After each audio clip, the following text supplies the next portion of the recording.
Hey, Buddy Manning here. Noah Dalzell alongside as the Celtics wrap up their short trip home from a two-game road trip and head out on a sixth out in West Coast to start to wrap up this season. And you know what that means, Noah. Tatum rest night, Brown rest night. I don't think we've seen that since the last game of the regular season 2024.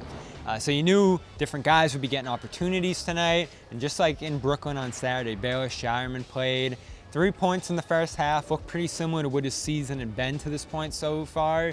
Spot opportunities they didn't take a ton of advantage of.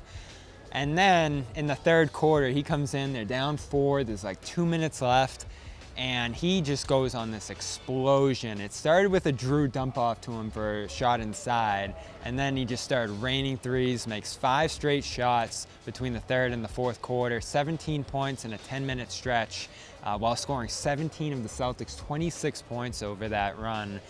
That put Boston up 8 and in control of this game and allowed them to win.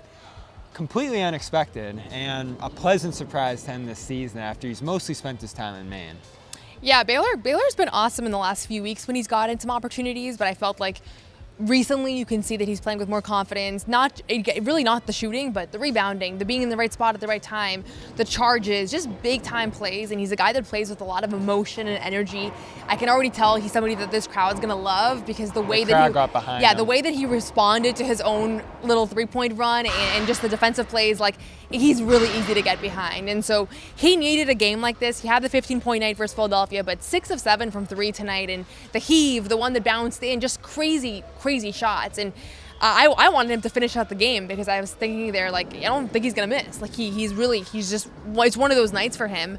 But I've been super impressed with Baylor even when he's been in the G League. I feel like he has all the intangibles that make a really good basketball player. And I asked Tatum about it a couple weeks ago, and he said, he's not the most athletic player, but he's so smart, and so he makes up for it. And in this case, I think you could really see that when it all comes together, like this is what you could have here with your number 30 draft pick. And I don't want to get carried away, but because it's one game and it's one shooting performance, and he only played like 16 minutes in this one. But you understand why he was picked as Brad Stevens' first round draft pick. There's a lot of things to like about his game. Couldn't believe he was there at 30. Loved him going into the draft, 5 years. So you expected him to be ready to go because those guys often are. But he does spend most of the season in Maine. It made me feel better that he played so well down there. He was awesome performances, and that effectively brought him up to Boston full time about a month ago or so here now. But my question remains, and obviously we've seen 2 breakout performances from him at this point, last week against Philly and here.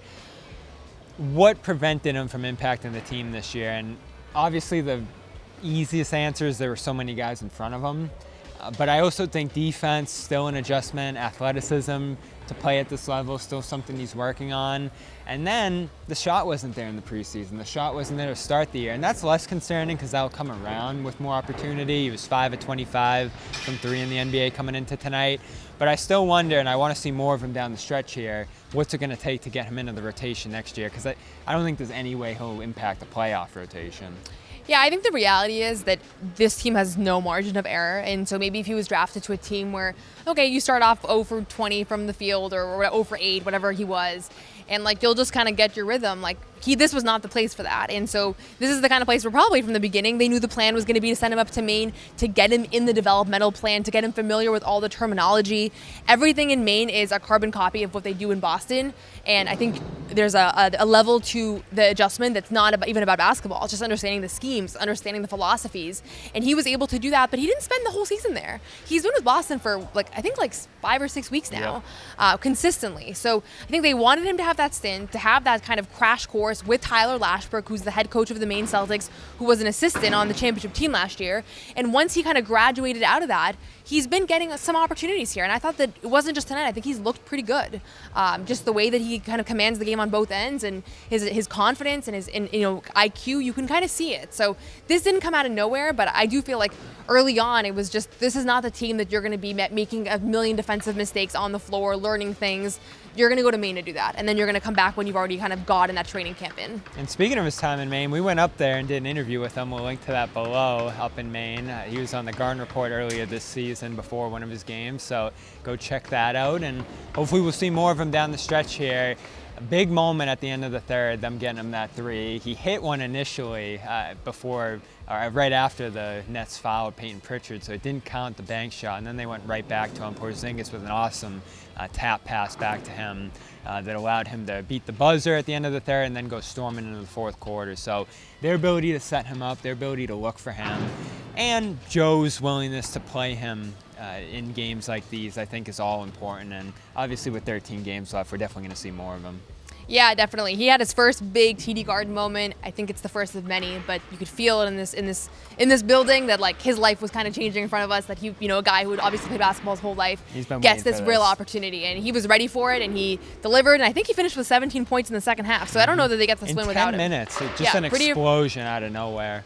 So we'll look for more of him on this West Coast trip. He'll obviously be going out to Utah and then Portland and Sacramento right after that. We'll have remote coverage of those games here on the Garden Report. So stay tuned late night with us. We'll have shows going right past midnight while they're on the West Coast. Noah Dalzell here. Congrats again for our NBC Sports Boston debut tonight. And look out for more Garden Reports while the Celtics are on the West Coast. We'll have them after every game. Subscribe, CLNS Media, Celtics All Access. For Noah Dalzell, I'm Bobby Manning. Celtics beat the Nets behind Baylor Scheierman's big second half. Shout out to our sponsor, Prize Picks. Guys, download the app today and use the code CLNS to get $50 instantly when you play your first $5 lineup. Again, that's the code CLNS to get $50 instantly when you play your first $5 lineup. Prize Picks, run your game.